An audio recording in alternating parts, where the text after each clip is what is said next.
L'équipe des cantonniers de l'Office des routes effectue depuis ce matin les travaux d'équirage des caniveaux sur les longs du boulevard Lumumba dans la commune de Matete, sur des quartiers des bonhommes.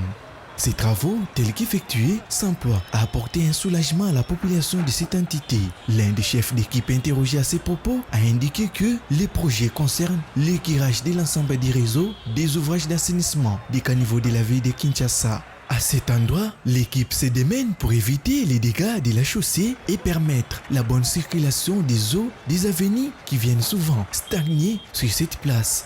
On cure les caniveaux, c'est pour protéger d'abord les deux côtés, c'est-à-dire protéger la population ainsi que notre voie. C'est pour protéger les deux. Parce que vu qu'il y avait des inondations, les inondations là c'était causé vu qu'il n'y en avait pas une bonne canalisation des eaux dans cet endroit ici. Raison pour laquelle les eaux qui venaient de cet endroit ici n'avaient même pas une issue sur laquelle pouvoir aller. Alors, raison pour laquelle ça suivait simplement la pente de cet endroit et ça entrait au niveau de l'agglomération pour causer des inondations.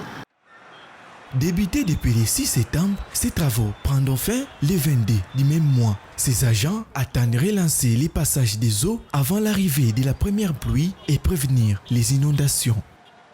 Au début, il y avait un problème de l'eau qui stagnait ici, qui créait un peu des inondations de ce côté ici, de cet endroit ici que nous sommes. Raison pour laquelle, vu qu'on a constaté tous ces dégâts, on nous a envoyé en fait de pouvoir faire l'équirage de ces caniveaux pour permettre l'évacuation libre des eaux. Vu la façon dont on est en train de travailler, vous êtes descendu sur le terrain, vous avez vu les mains d'œuvre qu'on a engagées pour que le travail puisse aller beaucoup plus vite. Donc c'est probable qu'on puisse y finir. Quelques Quinois ont salué cette initiative. Ils ont recommandé aux responsables de mieux organiser l'évacuation des immondices retirées des caniveaux qui, pour la plupart des cas, traînent au bord des chaussées au risque de retourner dans les caniveaux à la suite des pluies diluviennes. Soki penza bazali bato bazo sala musala pona bolamu na biso. Batu bazo timola mituka pe ya office de route ezali ezolokota au même moment mabele wana bazo kende na yango po bwaka na bisika ya musika. Tomonaka bakiraka kaka me mabele wana ezongaka kaka po suivi ya kolandela yango pona kobongisa yango ezate. Dans les quartiers, les érosions apparaissent par manque de canalisation et de puits de rétention. Il y a lieu pour la population de commencer à se préparer en conséquence. Ces membres sensibilisent la population quinoise à éviter de jeter des ordures dans les caniveaux. C'est la grande salle Pullman Grand Caravia de Lubumbashi qui a servi de cadre au lancement officiel de l'atelier de la dissémination du rapport assoupli ITIE-RDC et de l'auto-évaluation de la mise en œuvre du processus ITIE en République démocratique du Congo. Pendant 2 jours, soit du 8 au 9 septembre 2021, les participants vont échanger sur une présentation du rapport assoupli ITIE-RDC, exercice 2018-2019 et premier semestre 2020. Qui présente d'une manière concise et très interactive la proportion d'entreprises qui ont effectué leur déclaration, le niveau de recettes par entité bénéficiaire, y compris un résumé des recettes infranationales perçues par les provinces et par les entités territoriales décentralisées. On prépare à ces assises la ministre nationale de Mines, Antoinette Samba, le vice-gouverneur de province, Jean-Claude Kimimba, des ministres et députés provinciaux, des responsables des entreprises minières, ainsi que des membres de la société civile du Grand Katanga. Après le mot de bienvenue prononcé par le vice-gouverneur de province, au nom du gouverneur Jacques Yaboula empêché, la ministre nationale de Mines, Antoinette Samba, qui d'ailleurs a ouvert ses assises, a dans son speech exhorté les participants à l'assiduité au travail et aussi à s'approprier ces travaux de 2 jours en vue de produire un résultat satisfaisant qui s'inscrit dans la logique de la bonne gouvernance telle que prônée par le chef de l'État, Félix Antoine Tshisekedi Tshilombo. Notons par ailleurs que les participants ont été soumis à une séance pédagogique animée par le coordonnateur national de l'ITIE-RDC, Jean-Jacques Kaembe Moufankolo, axée sur la présentation des rapports financiers assouplis 2018, 2019 et premier semestre 2020 des provinces du Haut-Katanga, Lualaba et Tanganyika. C'est par un jeu de questions-réponses que ces assises ont pris fin. Ils ne savent pas ce qu'ils peuvent faire pour payer. La clôture de l'année 2000 scolaire 2020-2021 est pour l'ONG Angers Solidaire une occasion d'organiser une journée d'encadrement en faveur des élèves dans le cadre du programme École verte. Soucié d'améliorer la qualité de l'éducation et de l'apprentissage des écoliers de la province de Mai-Ndombe en français, aussi en environnement, l'association sans but lucratif Angers Solidaire a réuni le mercredi 8 septembre à Inongo aux installations de l'école primaire Molinde 1 des élèves de différentes institutions scolaires pour une journée d'encadrement et d'apprentissage à l'intention de ces derniers. Donc on a fait une rotation avec une moyenne de 120 élèves qui ont pu être initiés à différents jeux et comme ça a permis de démontrer aux enseignants les différentes compétences que nous travaillons avec les enfants. J'avoue que le rêve de l'association Enjeux Solidaires est surtout de pouvoir insérer la méthodologie en lien avec la pédagogie ludique dans le système scolaire de manière à être plus productif au niveau des enfants. Donc l'idée c'est vraiment d'investir dans le développement du capital humain.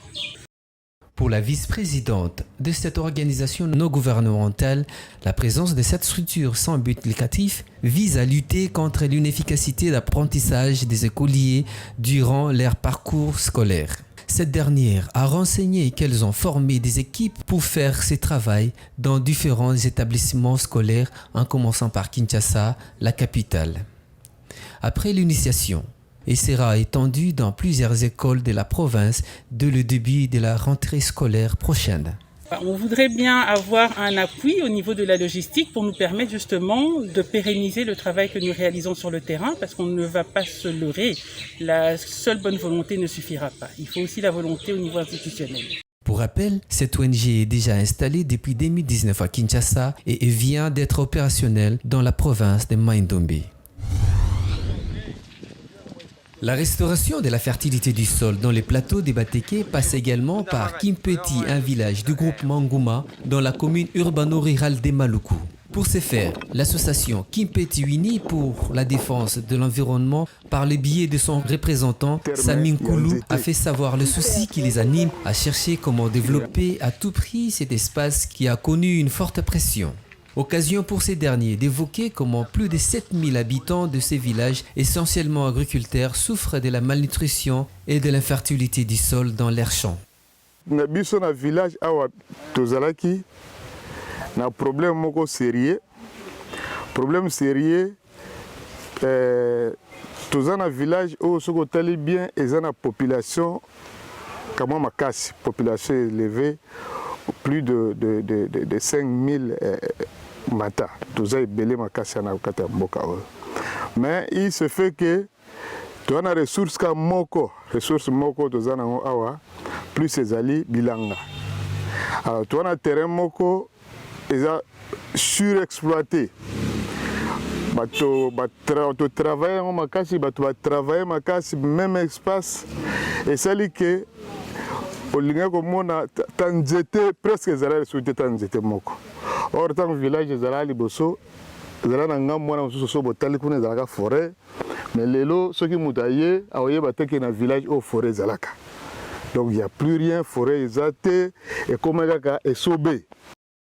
Samin Koulou a par la même occasion loué l'idée qu'a apporté le programme de petites subventions du PNID pour les aider à matérialiser leurs projets et réaliser leurs rêves dans la fertilisation du sol. Pour ce projet OESA, vraiment le bienvenu. On dirait que c'est un point de départ pour promettre pour Nabiso Awa. Parce que comme nous avons le banayo, ils ont besoin de casser la population parce que il faut que la population Nabiso s'autosuffire, s'autofinancer et survivre. Alors ce que tu as bien dit, Awa waza travailler plus na kabakamετali bilanga. Alors na awa ce que tu as dit, besoin moko eza ya makasi mingi ne tozolo ba ko fertiliser mabele. Alors ce que tu as dit, c'est projet oyo déjà eza point moko ya départ ya makasi pour na village.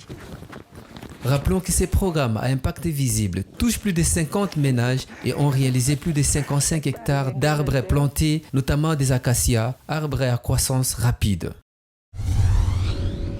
Le peuple autochtone de Bobangui, un village situé à 7 km d'Inongo, chef-lieu de la province de Mai-Ndombe, ont au cours d'une interview accordée à nos reporters manifesté leur indignation du fait qu'ils sont marginalisés. Il est renseigné que la population de cette partie du pays croupit dans la misère innommable. Victime de la discrimination, du mépris de la part d'autres peuples voisins, le chef de terre, Zengambo, Ngwanzala du village Bobangi s'est exprimé quant à ce.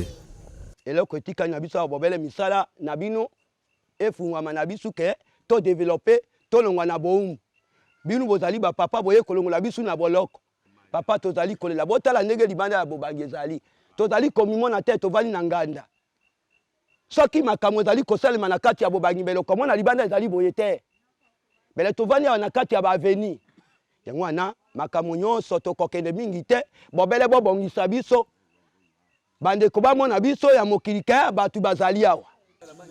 Il s'est de rappeler que, traditionnellement, les autochtones pygmées sont de peuples de la forêt. Ils sont connus pour leur dépendance aux forêts, tant culturellement qu'économiquement, ainsi que pour leur utilisation harmonieuse, rationnelle et durable de ressources forestières et leur gestion des écosystèmes forestiers. Tala lokola awa tozali awa ntake mwana abeli. Awa mwana abeli tala distance tozali na inongo. Tango mosusu ozolongba awa kokoma awa na nzela mwana sali nini akufi. Soki tozala campagne hôpital awa 0 metre tango musope mwana lingaki akufa ata lobiko na yezali. Na bisika wana tozana yango mpasi. Kelasi oyo ya kelasi awa epa na biso ntake na mwa premier na mwa deuxième ezate. Ozomona primaire ozomona ezate. Talaka na mboka na biso ezali mboka moko ya souffra lokola mboka moko penza ya Bobangi lokola ezana etandi penza ya munene ya bazamba te mpo en tant que sefu mosusu sika na bamboka mosusu baza penza na bazamba minene te lokola sefu na biso ya Bobangi azana yango awa na province ya Mai-Ndombe asimbi penza mama etandi. Pour mieux assurer le respect des droits fondamentaux humains de peuples autochtones pygmées, il faudrait qu'il y ait respect de dispositions légales qui existent déjà et plus précisément celles relatives aux droits fonciers de communautés locales en général et en particulier les pygmées dont l'histoire montre les premiers occupants de la République démocratique du Congo. L'oignon est un arôme universel consommé dans toutes les régions du monde. Il en existe plusieurs variétés dont certaines sont particulièrement riches en antioxydants. L'oignon fait partie de la grande famille des Aléacées et tout comme l'ail, on lui attribue certaines propriétés bénéfiques pour la santé. Incontournable en cuisine, il possède une saveur forte et piquante dont on ne se lasse jamais. Il existe diverses variétés d'oignons, les plus consommées étant l'oignon jaune et l'oignon rouge de la famille d'Amaridaceae. Tout le long de son périple dans l'histoire, l'oignon a pris de nombreuses formes, tailles, saveurs et couleurs. Il s'est adapté aux différents climats où l'on les cultive en mode de culture et spécialité culinaire locale qui peut peser jusqu'à 2,5 kg. Du côté cuisine, il est un ingrédient incontournable et se retrouve dans de nombreuses spécialités culinaires bien françaises que d'autres. Il possède les pouvoirs antioxydants peu calorifiques. L'oignon est une source de minéraux composé de sulfurés. Il joue un grand rôle dans la santé cardiovasculaire. L'oignon contribue à la prévention de certains cancers et possède des valeurs nutritionnelles et caloriques. Il est une source de manganèse pour la femme et bien aussi pour les hommes. La manganèse agit comme cofacteur de plusieurs enzymes qui facilitent une douzaine de différents processus métaboliques. Il participe également à la prévention des dommages causés par les radicaux libres. De plus, l'oignon est une source de vitamine B6, aussi appelée pyridoxine, et fait partie des coenzymes qui participent au métabolisme des protéines et des acides gras, ainsi qu'à la fabrication des neurotransmetteurs. L'oignon collabore également à la production des globules rouges et leur permet de transporter davantage d'oxygène. L'oignon est une source de vitamine C. Il contribue aussi à la santé des os, des dents, plus particulièrement des gencives. Il protège contre les infections, favorise l'absorption du fer contenant dans les végétaux et accélère la cicatrisation. Plusieurs études prospectives et épidémiologiques ont démontré qu'une consommation élevée de légumes et de fruits diminuerait les risques des maladies cardiovasculaires, de certains cancers et autres maladies chroniques. Certaines études démontrent également que des extraits d'oignons peuvent inhiber les processus de mutation qui déclenchent un cancer. L'oignon contient des composés qui agissent sur différents facteurs de risques cardiovasculaires. Il est reconnu pour sa capacité de diminuer l'agrégation. La consommation d'environ 3 oignons moyens 500 g dans une soupe diminuerait l'agrégation plaquettaire. Les variétés d'oignons rouges ont en général un contenu en antioxydants et une activité antioxydante supérieure aux variétés d'oignons de couleur pâle, dont la quercétine ont une action protectrice contre l'oxydation du cholestérol. Teneur en composés sulfurés, les oignons jaunes sont les plus piquantes de tous. Dans ces cas, on peut leur laisser leur peau afin de donner de la couleur au bouillon.